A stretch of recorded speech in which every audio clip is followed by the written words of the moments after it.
Good morning, everyone, and thank you for tuning in to our latest MarTech Morning. Today, we're going to be taking a closer look at the various ways alcohol brands have adapted over the pandemic and what we as marketers can anticipate as we move into the fall and beyond. My name is Catherine Scarrow. I'm the General Manager of Globe Content Studio. We are the content marketing division of the Globe and Mail. Now, historically, our team has run these MarTech Mornings from our downtown headquarters, the Globe and Mail Center in Toronto. But since April, obviously, we've been running these virtually. You can learn more about what our team does and more about our events by following us on social at Globe Content. Now, before I turn things over to my colleague, Sean Stanley, and the panelists, I'd like to share some intelligence panel that we refer to as Globe Insiders. With over 2,800 members, the panel represents both our print and digital readers at the Globe. And it really allows us to source these real-time feedback and insights on a particular topic. So here are some of the most recent findings from our survey. I will move on to the slide. Here we go. Okay. Can't really see the slide, but that's okay. So in terms of whether it's spirits, beer, cider, wine, our Globe readers, they really do enjoy their alcoholic beverages. But as you can see, they're especially interested in the wine category, with about 74% having consumed at least one glass over the past 3 months. Although based on my own consumption patterns lately, I imagine it's quite a bit more. And in terms of how many people are consuming, I mean, we're seeing about half consumption patterns being about the same pre-COVID as to like during COVID, but about a quarter of Globe Insiders say that their at-home consumption has indeed gone up since the lockdown. Maybe not surprising. Now, as we move into stage 3 in Ontario and across the country, it seems that most insiders are either somewhat comfortable or very comfortable now with the level of safety protocols that have been put in place at restaurants and bar patios, which is really nice to see. And while most insiders continue to purchase alcohol in the traditional way of beer, liquor stores, we're actually seeing this movement of more and more Globe readers buying online. In the e-commerce spaces is really obviously jiving with other pandemic behaviors that we've seen across categories.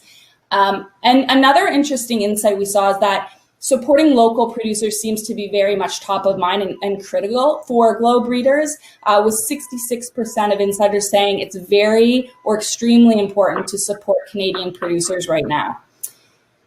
And with that, I'd like to hand things over to Sean and our esteemed group of panelists today to discuss how the alcohol industry is getting back to the new normal. Sean, take it away.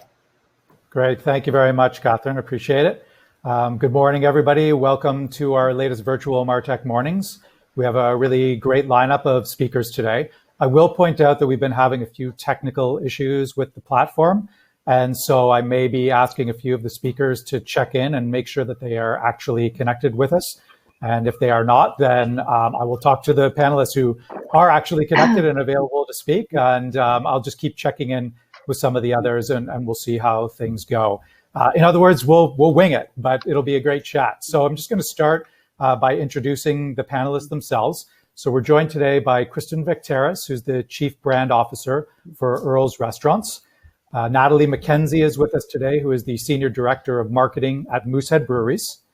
We have Tony Hamilton, who's the National Marketing Manager for Sazerac, which is a Chart & Hobbs brand. And we have Will Mayer, who's the Executive Vice President of Sales for Arterra Wines Canada. So I want to thank everybody for joining us this morning. So I was going to start with Kristin. So I just want to check, Kristin, are you available? Can you hear us and can we hear you? I can hear you. Can you hear me? Yes, we're good to go. Okay, so the first question, great. Kristin, is for you. So bars and restaurants have been some of the worst hit businesses of the past few months. Earls closed its North American restaurants early in the pandemic, except for delivery and takeout. But of course, now we're starting to move into later stages and things are starting to open up again. So how has Earls adapted its sales model since, say, mid-March? And what are your prospects for the next several months and maybe even up to the next year? Thanks, Sean. We closed on March 17th, all of our restaurants, and we went we quickly went to pickup and delivery, which was super important for us. But we realized that that wasn't going to be enough. We saw what was happening in grocery stores. And so a couple of weeks later, we launched Earls Grocery, including grocery kits and staples. And that was really successful for us. Our customers were really grateful to have that opportunity. We then launched Earls Liquor, which people loved because they could get everything in one stop. And, that really sustained us until we started to open our restaurants. And we're across North America. We have 10 restaurants in the US and 55 in Canada. And so we slowly kind of opened region by region. And as that happened, we really decided to focus on safety first. And so in dining became our focus as we opened, but we continue to focus on to-go and delivery because, not everyone is comfortable coming back to restaurants. And as we, what we're seeing is that people are inherently social. They love being back in restaurants and they, just want a little bit of normal in their lives. And so as we move into the fall, we've just launched a bunch of new menu items and people are just looking for new experiences, a little bit of normal. And we've had a really great response to new menu items. And so I think it's just continuing that part of the hospitality business that people love. Okay, and so I just want to check in to see whether Will is with us. I am here. Can you hear me, Sean? Yes, I can. Excellent. Okay. So, Will, the wine industry has not only been hit hard by bar and restaurant closures, as we've just discussed, but wineries and tasting rooms and weddings and other big events of which the wine industry, of course, is a big part, were also impacted. So how did this affect your sales pipeline and how did you respond in the early stages, in particular, of the pandemic? Yeah, thank you, and apologize for the technical difficulties. I'll take the end of that question first in terms of how we responded. The first thing, and similar to what you've heard already, the first priority had to be safety, and that is safety for our staff in a working environment, safety for consumers in a safe shopping environment, but also continuity of supply. We were fortunate enough to be deemed an essential service, so it was important that we were able to maintain our operations to provide for a lot of the retail customers that were still deemed an essential service and open across the country. So those were our two focus areas. And it's absolutely true, our estates closed for a number of months, but it's also businesses like export and our global travel retail business, businesses like the on-premise and the banquet halls and that sort of thing we talked about have been significantly impacted. The flip side to that is retail is really surging right now. You've got consumers that are shifting from kind of other experiences to more consumption occasions at home, which is generally fed by a retail environment.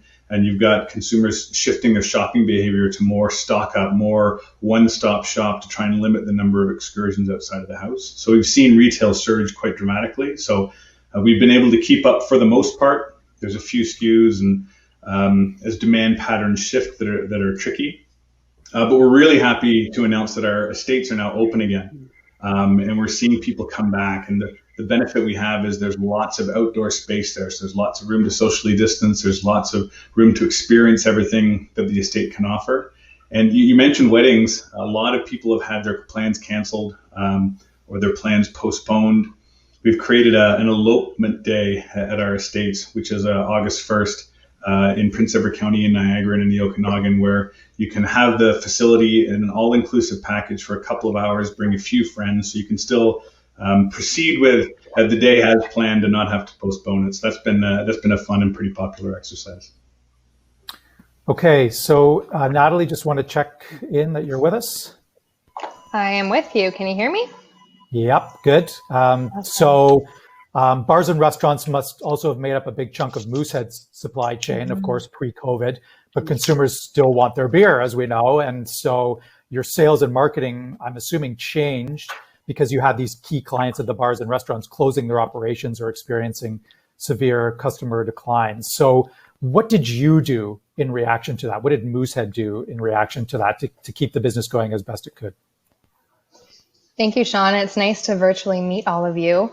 So I'll speak to sales and then I'll speak to marketing. So from a sales standpoint at Moosehead, I can really only highlight just a small snapshot of all the great work our sales team is doing and continues to do during this unprecedented time. As you can imagine, our customers, bars and restaurants, cash flow is extremely tight when they're trying to reopen. So we made a commitment to deliver and make sure we delivered on time and with our large brands to make sure they were in stock on both draft and package. So supply chain is extremely important. The second big piece that we helped our customers with is around guest safety. So we supported our customers everything from offering 6-pack holders for beer delivery that they could then take home to make that easier. We helped with some QR codes on tables that actually made it possible for the bars and restaurants to eliminate menus. And then finally, just supporting with their updates on social media and patio banners and signage to help communicate with their guests. I'll shift gears to marketing. From a marketing standpoint, as most of you know, Moosehead is Canada's oldest and we're the largest independent brewer within Canada. And over the last few years, we've talked about being Canadian. But this year, it was great timing, and we really moved towards a more emotional message that communicates what it means to be truly Canadian.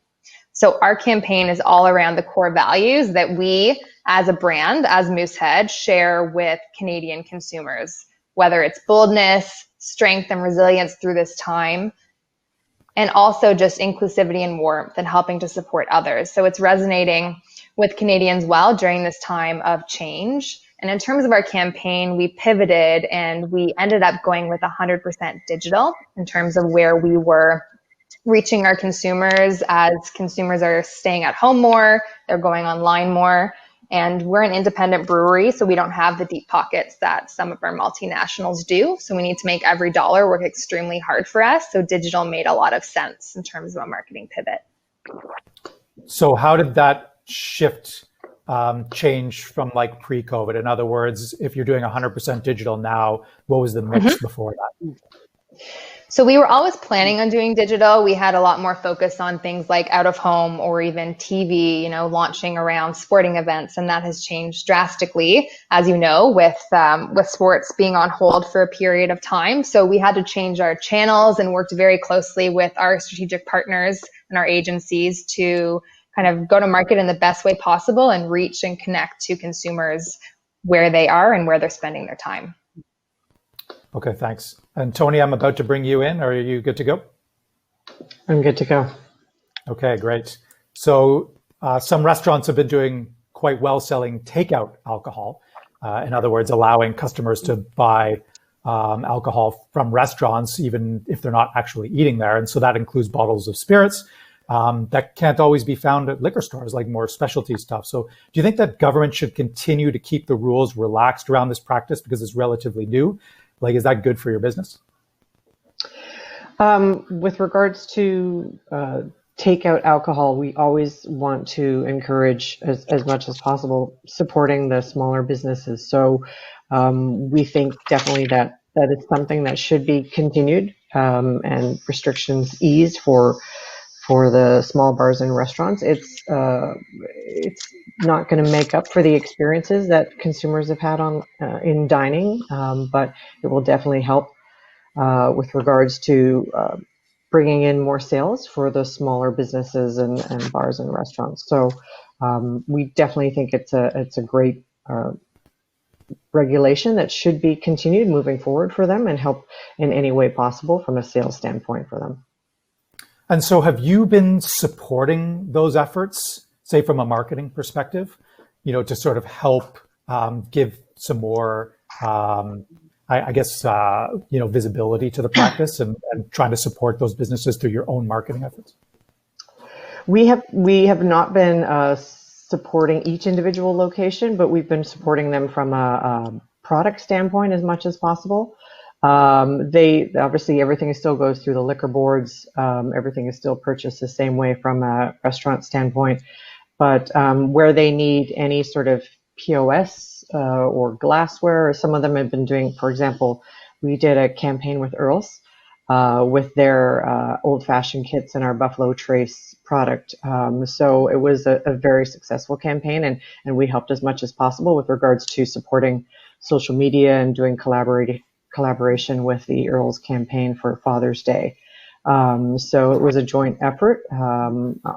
That is a great example, and one of our panelists on here as well. So we try as much as possible to support any chains or small businesses with regards to these social media campaigns and helping their sales grow.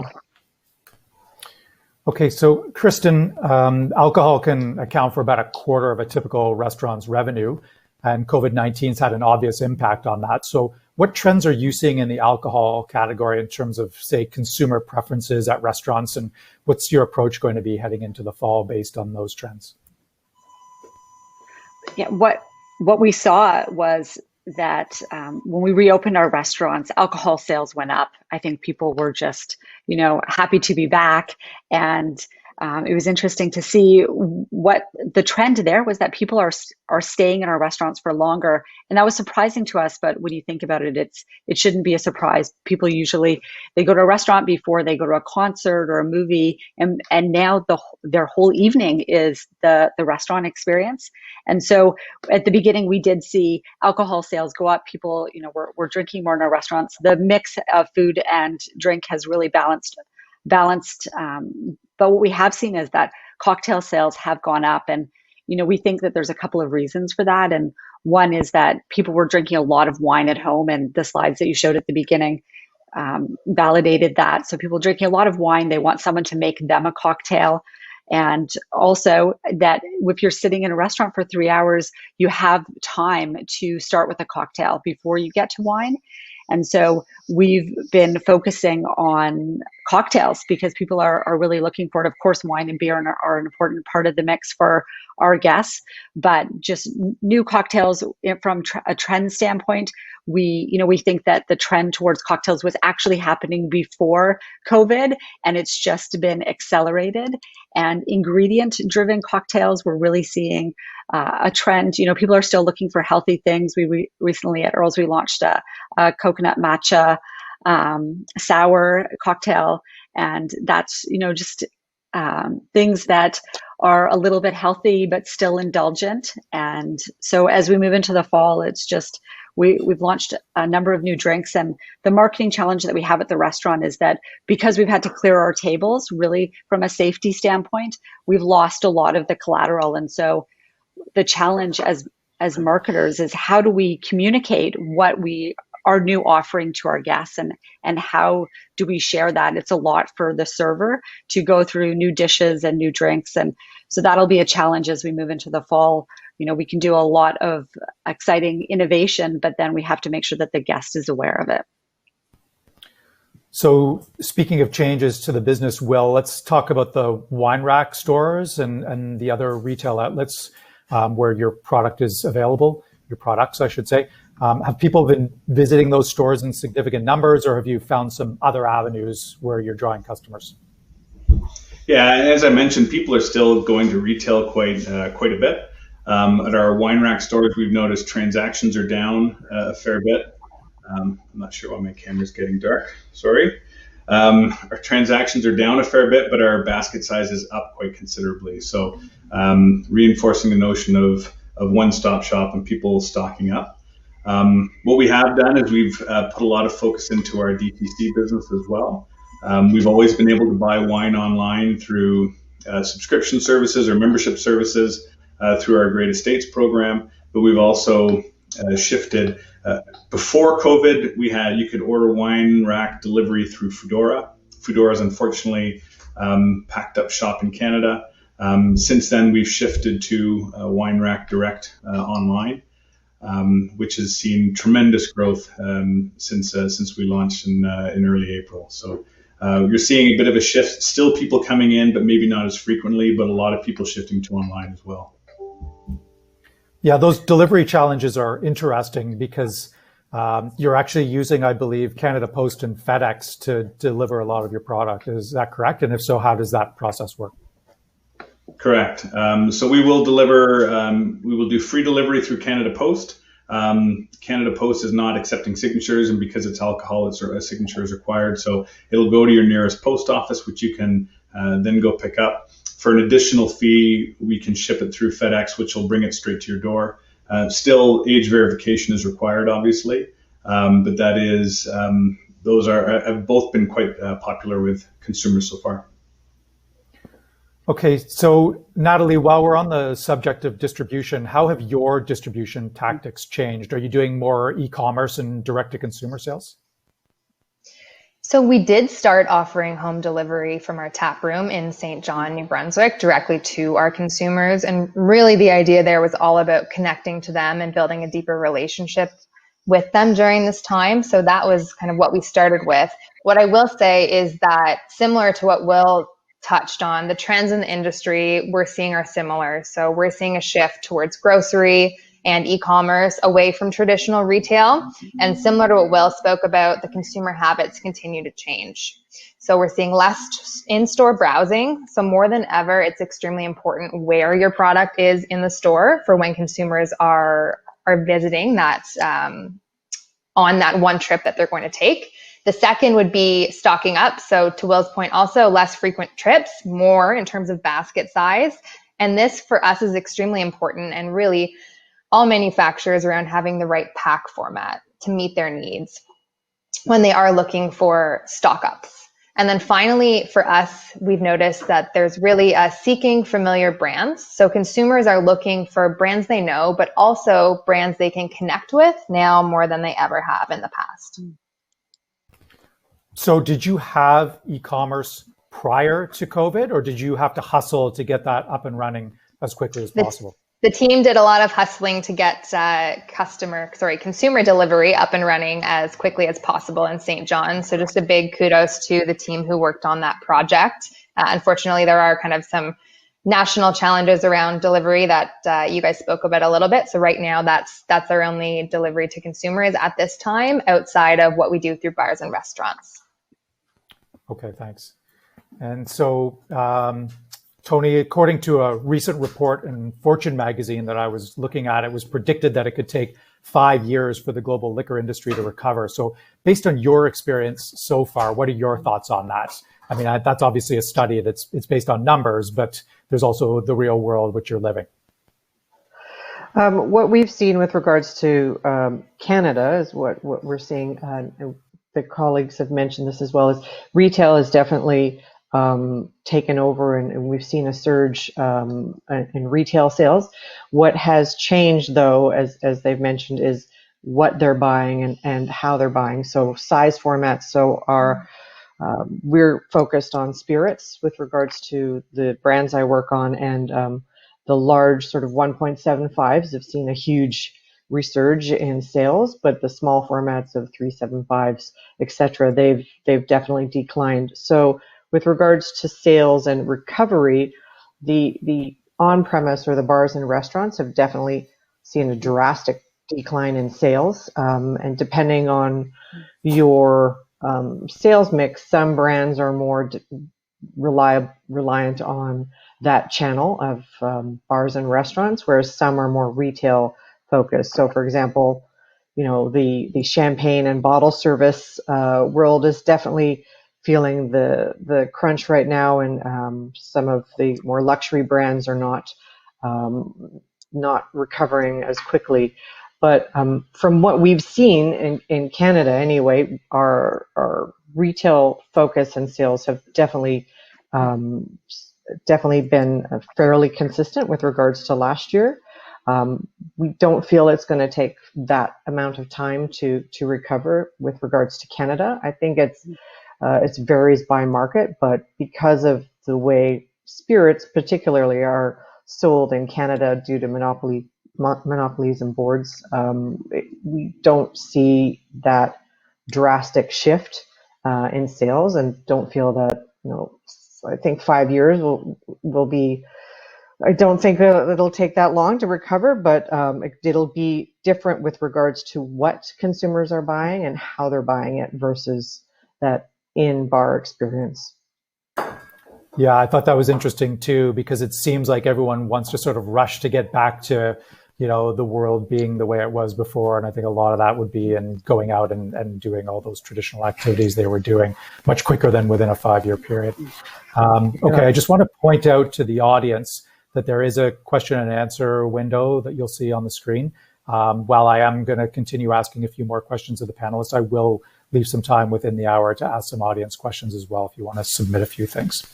Okay, so yeah, I think I'm going to go to Kristin next and ask about how you deal with outbreaks from a marketing and a PR perspective, because you need to reassure, as you mentioned, your patrons around safety, and that must be a challenge when patrons in your particular place of business can't always be masked. So how are you dealing with that? It's a great question. When we were closed, we started working on our reopening strategy, and we decided safety first. And so that meant that even though we're in the hospitality and food business, that safety had to come first. So every decision that we made, we looked at it through the lens of safety. And as we reopened, I think that what that did is that gained us trust with our customers because they saw us implementing really strict safety measures. And we also had the benefit of opening slowly because we have so many restaurants in different regions. So we opened one in Texas and one in Florida, and then Alberta, Winnipeg. And so we were able to open slowly and really refine our process. And what we heard from our guests is that they really appreciated that. And as we've been open now for a few months, it's really critical that we're very diligent with our safety standards and that we can't let anything slip. I mean, we are all seeing what's happening right now with a bit of a resurgence. And so just sticking to those really strict safety protocols. And the other thing that we're doing is we've been working really closely with local health authorities. And so from the beginning, making sure that we were following, being as strict as we could and keeping our guests as safe as possible. And if a case does happen, we, again, just continue to work super closely. We've built those relationships with local health, and every decision is about safety. And so, maybe they say you can remain open, and we close and deep clean. And so it's always safety first, but it is challenging with our guests, and it's just lots of conversations, making them feel comfortable. And I think it's also just keeping people calm and making sure that the correct information is out there. And that's where local health authorities have been really helpful in making sure, you said the word outbreak, and, sometimes people are deeming things an outbreak, and it's not an outbreak. It's maybe one case. And so we've really relied on health authorities to just share the correct information, keep people calm, and then not everyone's going to be comfortable. And for us, we thought it was really important that we continue to focus on our takeout and delivery business because not everyone's going to be comfortable coming back. This is going to be going on for a long time. And so we wanted to make sure that our to-go offering was as robust for those people that aren't comfortable.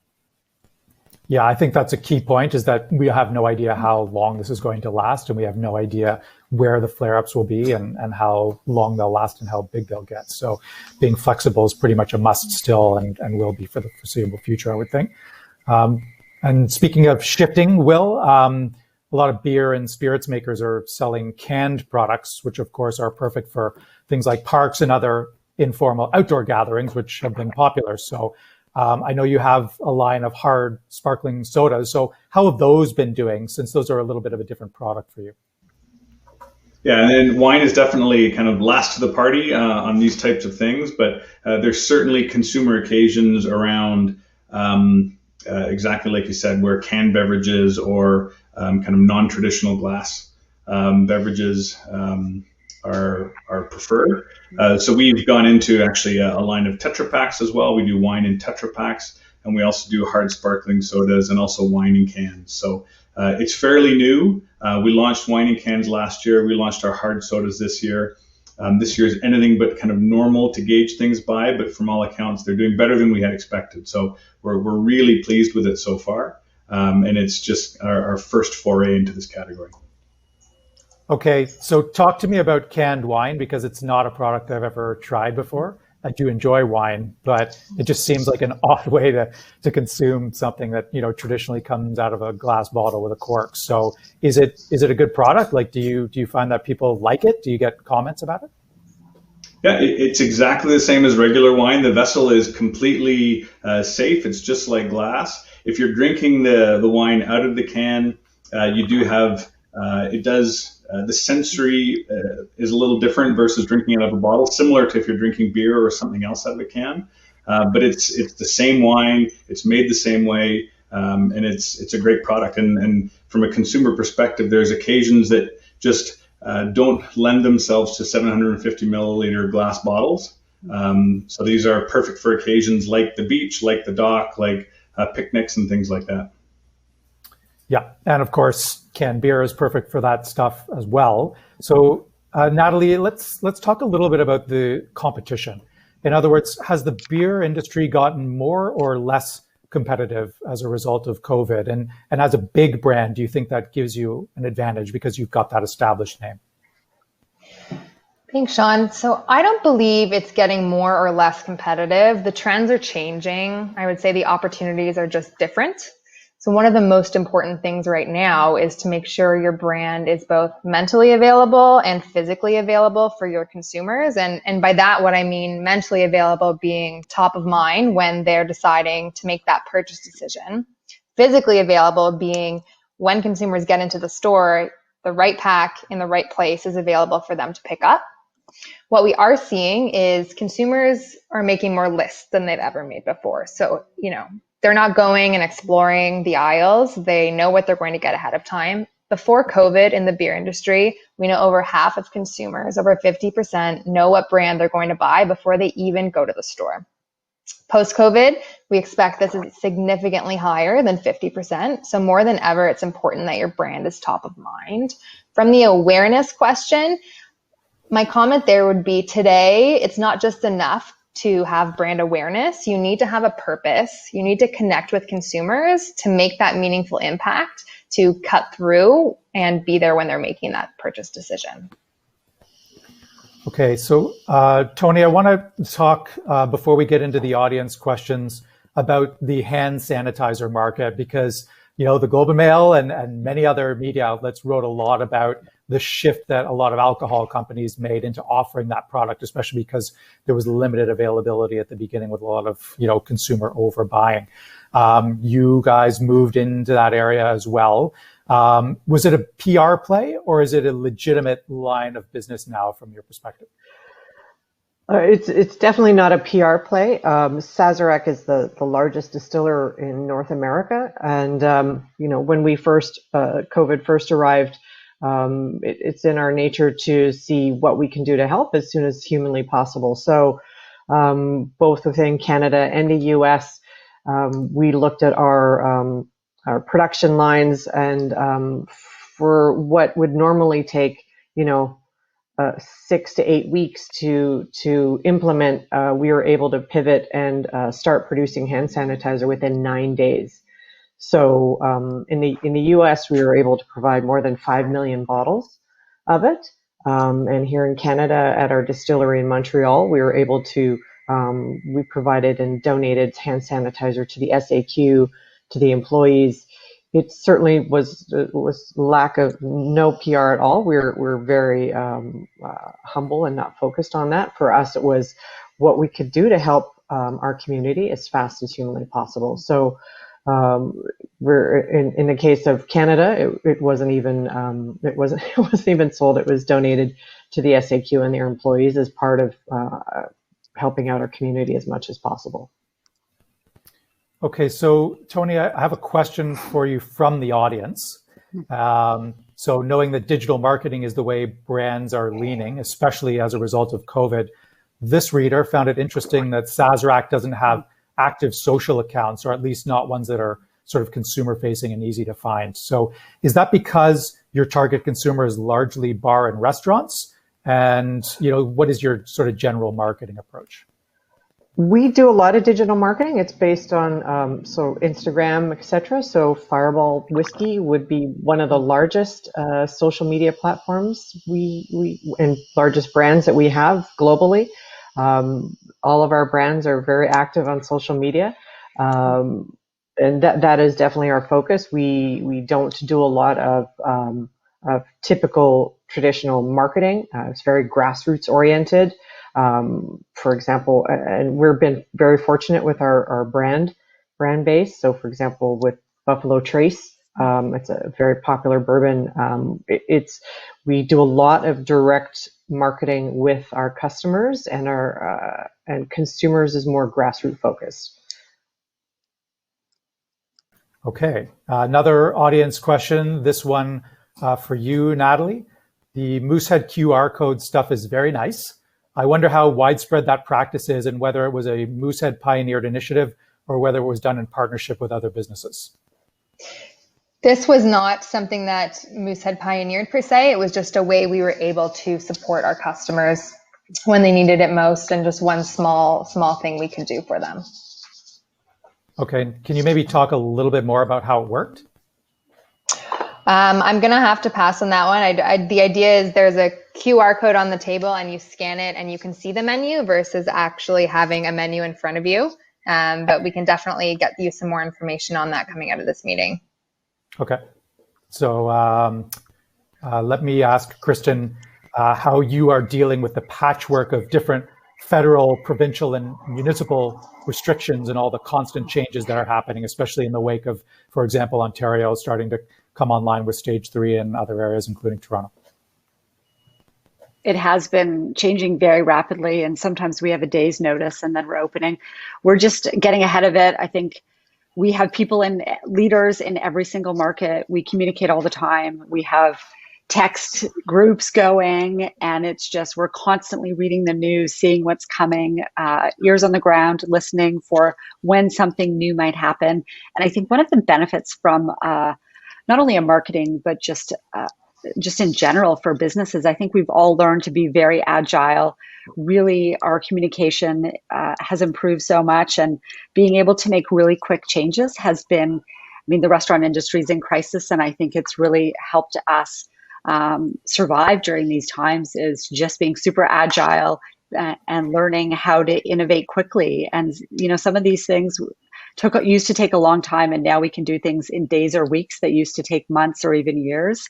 And so that is the benefit of it, but it's just constantly keeping us on our toes.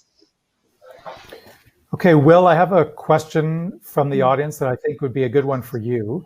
Have you seen a shift in who has been buying alcohol? So that's age and location and maybe a few other factors you can think of.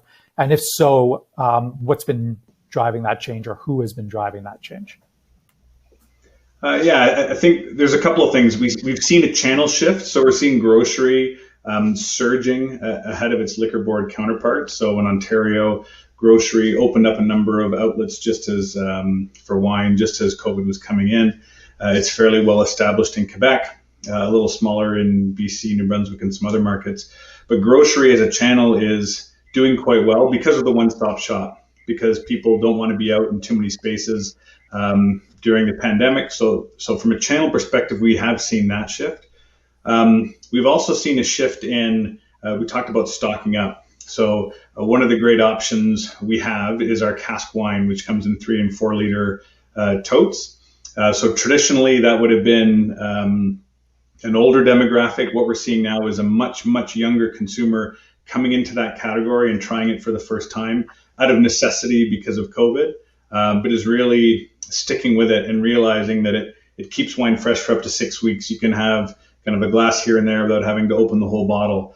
So we are seeing people kind of shift formats and shift channels based on this. And the question is going to be what the consumer preference is when this is over and things return to whatever the new normal is. But we think a fair bit of them are gonna stay where they are. Yeah. So do you see, kind of permanent changes to the business, or do you think that that's sort of a COVID trend and you'll see things kind of go back to the way they were, or is it hard to say?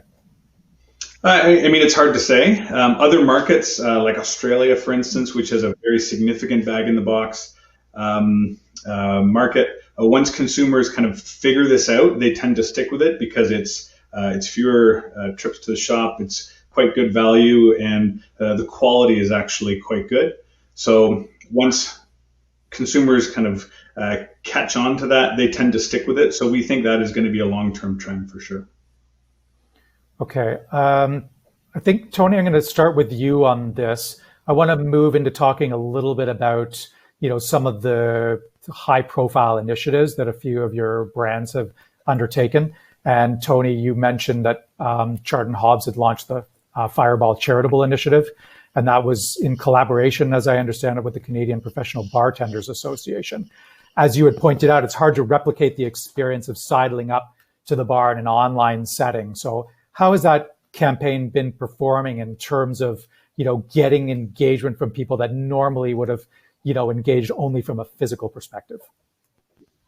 We've thanks for the question. We've done really well. It was a campaign we launched with Fireball being the lead brand with that. We wanted to ensure that whichever charitable organization we partnered with, it had a national reach, and that there were minimal administration fees, that we could ensure that the bartenders and the bartending community were able to access the funds that we provided, and there was no sort of fees to join or be part of that organization. So the Canadian Professional Bartenders Association was one of the few that had national scope, was able to provide emergency relief fund to all their members. So we were able to partner with them in what was called Canada's Biggest Tip Jar.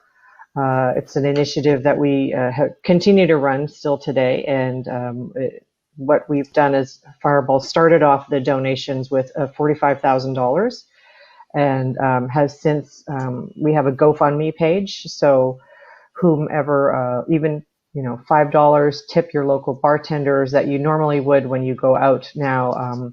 We wanted to make sure that we could help as many families and bartenders as possible across the country.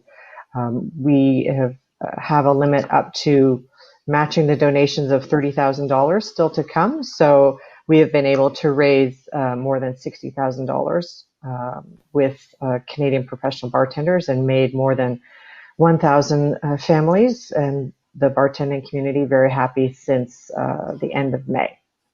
So that initiative is still running because, as you know, even though bars and restaurants continue to slowly reopen, there are still a lot of our community that is struggling to make ends meet and trying to make up for those lost weeks of revenue and income on their side. So we are doing whatever we can to help our community, and it's working really well. And it's nice to see that they're able to access this emergency relief fund on a regular basis. Yeah, that's great. And I imagine the volumes would be a lot lower now too, even for the ones that are back at work. Yeah, even with capacity limitations, it's a challenge for them to still try and make their income, because servers, the huge portion of their income is through tips, and so they're not having that engagement as much anymore. So we're trying to do whatever we can to help compensate.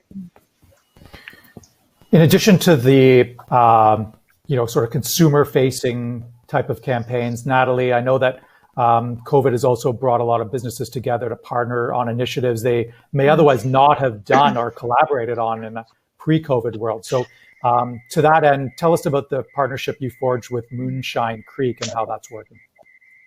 Sure. And I would just say it really ties back to our values, which is Canadian, independently owned and operated family businesses coming together and helping our community. So Moosehead, behind the scenes to help fight against COVID, had donated over 24,000 liters of Moosehead lager to Moonshine Creek so they could then produce hand sanitizer. And that was really what started our partnership. Then from there, they had the really neat idea to actually use our excess beer to make a rye whiskey.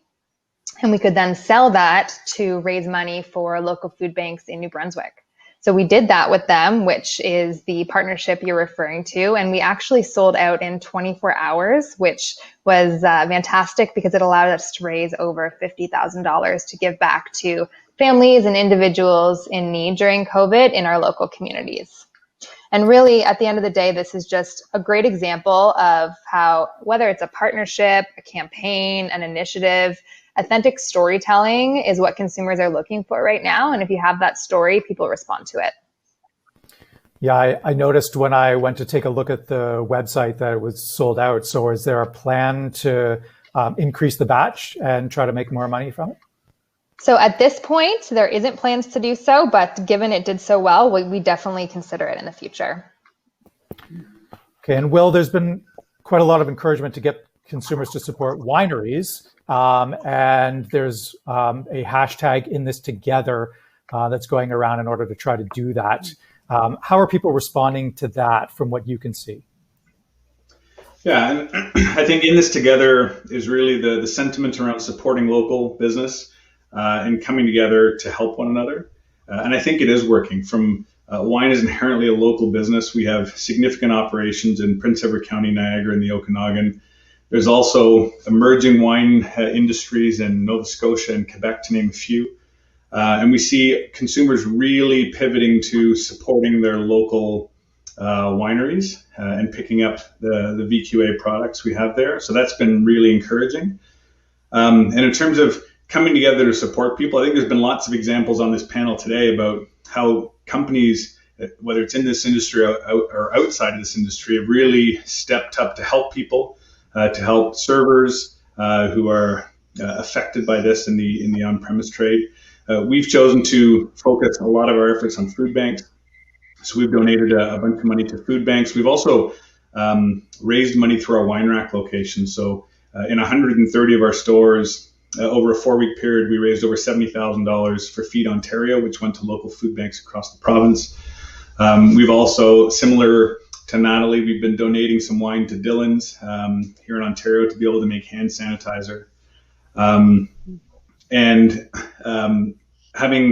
We've engaged with a lot of our restaurant partners across the country. We have a restaurant relief allowance that we've allowed our employees to go out and have a takeout meal to support their local restaurants and have the company cover that. So we've had 500 employees take us up on that. So those are really important areas, but I think it's translating really, really well to coming together, supporting each other, and helping one another.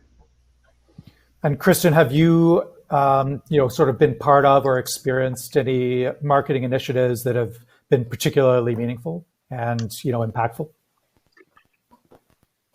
What we've done is we've had so many of our liquor suppliers reach out to us, and so we've done a lot of smaller promotions with each of them, a lot more on social, on Instagram, than we've ever done in the past. And I think we've built, Tony gave you the example that we did with Buffalo Trace, and I think just a lot of those types of promotions. We haven't done anything on a big scale, but lots of smaller things. Okay, and Tony, I've got a question from the audience that I think will be a good one for you.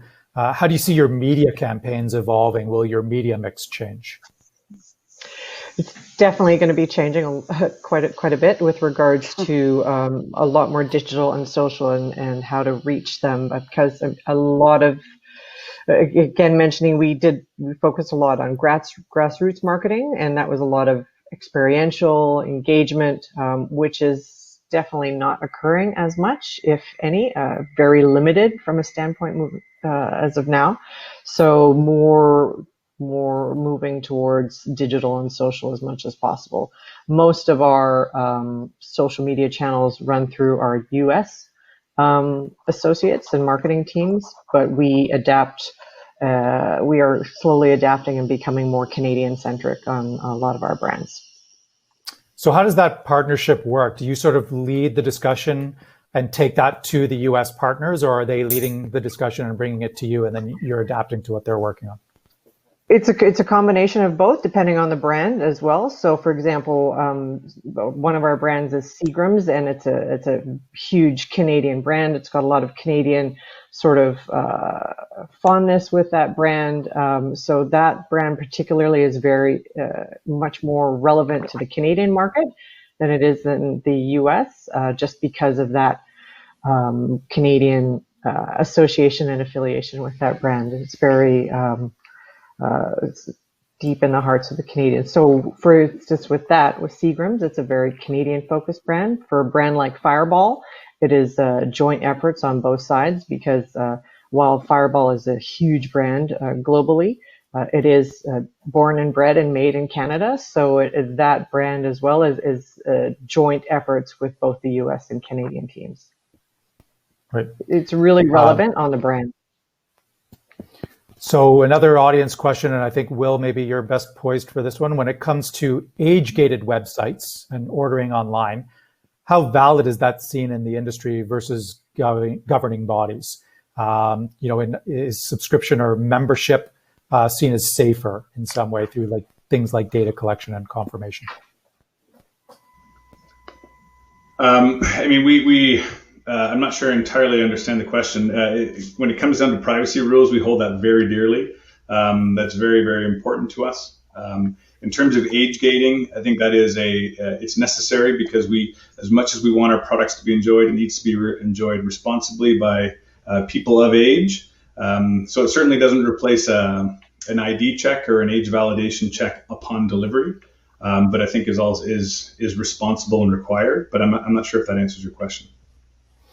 Yeah, I think what they're saying is, people generally buy alcohol through a governing body, like a liquor store, for example. But that's happening less now, or at least less than it was sort of pre-COVID. And is it better for them to be buying alcohol through a government body or through you specifically? In other words, is it better for you to control the process of distribution? Right. And I think we are pivoting to what the consumer is looking for. So if a consumer is looking for convenience and they want a product delivered straight to their house, we can do that. If they are looking for convenience because there's a liquor store embedded within a grocery store or beside the grocery store, they're going to shop there. It's really whatever the consumer is looking for, but their habits are changing. They're looking to do more one-stop shop. They're looking for more online purchases. They're looking for, and that's not just beverage alcohol, that's everything. We're seeing the growth of online quite significantly. So we are taking our lead from the consumer and pivoting there, but we're making sure we do it responsibly. Okay, and we have a question from the audience for Kristin. Is there a tracing or tracking protocol for guests if there is an outbreak at a restaurant? There is. We're taking one name and contact info from a party. And what happens is the public health authority, if anyone was at risk, they would reach out directly. And so, we've had cases where people say, oh, I heard that maybe, there was a case in your restaurant. How come I haven't been contacted? And it's because they've been low risk. And so the PPE that we've been doing and all of our safety protocols have really worked to keep our guests safe, and just working with the health authorities that if anyone was at risk, the health authorities reach out to them directly. And it's the health authorities that make the decision about who gets contacted when. But we do collect the information. Okay. So one more question before we wrap things up. And I think I kind of want to throw it to everybody. We always talk about the challenges around COVID, and it's often hard to find the silver linings. So if you were to find one silver lining that came for your business as a result of the past few months and what's been happening, what would you say it is? And why don't we start with Natalie on that one? That's a really great question. I agree. I think there's lots of risks with COVID, but there's also opportunities for brands to, whether it's taking a stand on an issue or taking a stand on what their values are, to really put themselves on a different playing field with consumers. And I think now more than ever is the time to test and learn, continue to watch what's happening in our ever-changing world and optimize accordingly. And those are going to be the businesses and the brands who come out of this and are winning. Okay, and Tony. I think from a silver lining standpoint, internally, it's been great to see our teams collaborate and pivot extremely quickly with regards to the hand sanitizer standpoint. Just to be able to take those production lines and move in 9 days to produce a hand sanitizer is unbelievably quick. So it was great to see that team come together. So internally, that was really nice. From a marketing consumer standpoint, it's definitely been a sort of shift on how we do business with our consumers and our customers. And, safety has always been a priority for us, but now even more so to ensure that everything is done responsibly and we're able to change our strategies and be more focused on safety and maintaining bubbles and doing everything we can, not only internally but externally with our customers and consumers, to make sure that the COVID risks are as minimal as possible, so our brands and our marketing can shift to support that as much as possible, versus some of the occurrences that are happening out there with our neighbors to the south of bars and restaurants. And Will, your silver lining. Yeah, for me, it would really come down to our team. As I mentioned, a number of our businesses have been dramatically impacted. A number of our businesses are surging and seeing a significant spike. We were able to really quickly pivot, and those that had spare time were quickly redeployed to those that had excess work. And the team really came together quite organically and supported one another. So it was a real cultural growth moment for us as an organization. I was really proud of how the team came together to support one another. And then just how organizationally we've invested to support the local communities. It's been a nice coming together through the adversity. And Kristin, over to you to take us home. Thank you. For us, it's really been, the silver lining has been speed to market, and I'm so proud of our team in terms of how we were able to innovate quickly and bring it to our customers what they wanted. And so that's been very exciting for us, and I think it's really opened up the future at Earls. We've also seen an acceleration of trends, and we talked about that. And on the restaurant side, technology pickup was a little bit slow, and we've really seen our online ordering for pickup really increase with a lot of guests using it. We've launched Pay at the Table, and that's really taken off. And so that's also really exciting. It's just that consumer behavior some of these consumer behaviors are accelerating, and I think that it's really exciting. Even though it's really, really tough times right now, it is exciting to be a marketer, and I'm interested to see what happens over the next year. That's a wrap, everybody. So I want to thank Natalie and Kristin and Will and Tony for their time today and their expertise. It was a really excellent discussion, so thank you all very much. I want to thank everybody who joined us today in the audience, and I hope we had a chance to answer all of your questions. I'm Sean Stanley. I'm the head of the Globe Content Studio. We will be having another event next month. You will get details when we send a wrap-up of this particular event. There will be a blog post that my team will be creating on the heels of this discussion. We will also share a video of the discussion in case you want to watch it or you want to share it. And we will also be in our next newsletter, including a number of different initiatives that the studio is working on that might interest all of you, of course, from a marketing and specifically a content marketing perspective. So thank you all again very much, and have a great day, and we hope to see you next month. Bye now. Thanks, Sean. Thank you. Thank you. Thanks very much.